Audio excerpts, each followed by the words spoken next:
Hello friends, உங்கள் அனைவரையும் நானிசமையல் சேனலுக்கு வரவேற்கிறேன். இந்த வீடியோ உங்களுக்கு பிடிச்சிருந்தால் லைக் பண்ணுங்கள், ஷேர் பண்ணுங்கள், கமெண்ட்ஸ் பண்ணுங்கள். இது வரைக்கும் இந்த சேனலை சப்ஸ்கிரைப் பண்ணாதவங்க சப்ஸ்கிரைப் பண்ணுங்கள். கூடவே பக்கத்தில் இருக்கிற பெல் ஐக்கானை கிளிக் பண்ணுங்கள். அப்போ தான் நான் போடுற வீடியோஸ் உங்களுக்கு உடனுக்குடன் நோட்டிஃபிகேஷனில் வரும். ஓகே ஃப்ரெண்ட்ஸ், வாங்க இன்றைக்கி டிஃப்ரெண்ட்டாக நம்ம என்ன பார்க்க போகிறோன்னா இட்லி உப்மா. அதுக்கு தேவையான பொருட்களை நம்ம பார்க்கலாம்.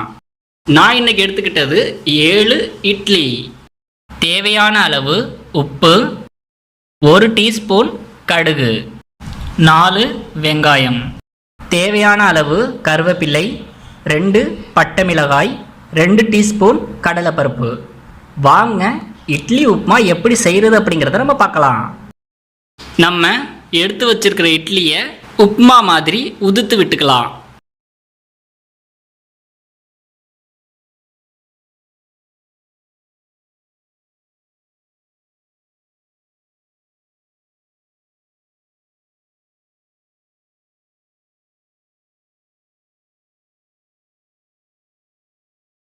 இதே மாதிரி நம்ம எல்லா இட்லியையும் உதுத்து விட்டுக்கலாம். பாருங்க, எல்லா இட்லியையும் நல்லா உதுத்து விட்டாச்சு.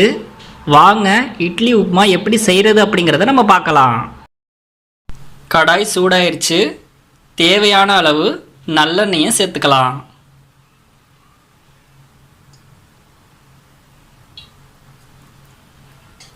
எண்ணெய் சூடாகட்டும். எண்ணெய் சூடாயிருச்சு. நம்ம கடுகு சேர்த்துடலாம். இதோட கருவேப்பிலையை சேர்த்துடலாம்.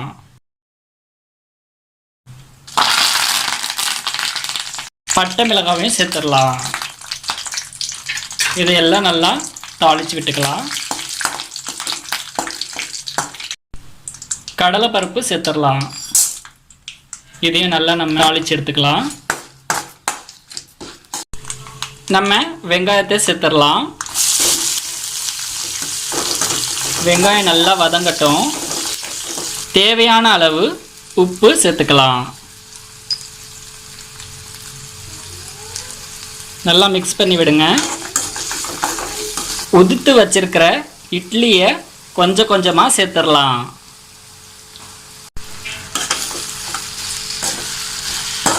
நல்லா நம்ம பிரட்டி விட்டுக்கலாம்.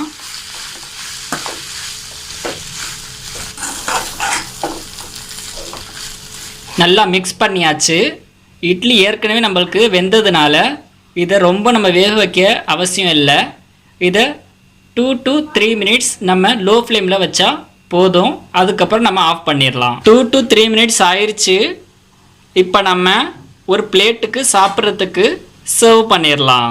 நம்மளுடைய இட்லி உப்புமா சூப்பராக ரெடி ஆயிடுச்சு.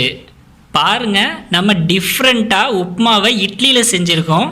இதே போல் நீங்களும் உங்கள் வீட்டில் செஞ்சு பார்த்துட்டு கமெண்ட்ஸில் சொல்லுங்கள். இது வரைக்கும் இந்த சேனலை சப்ஸ்கிரைப் பண்ணாதவங்க சப்ஸ்கிரைப் பண்ணுங்கள்.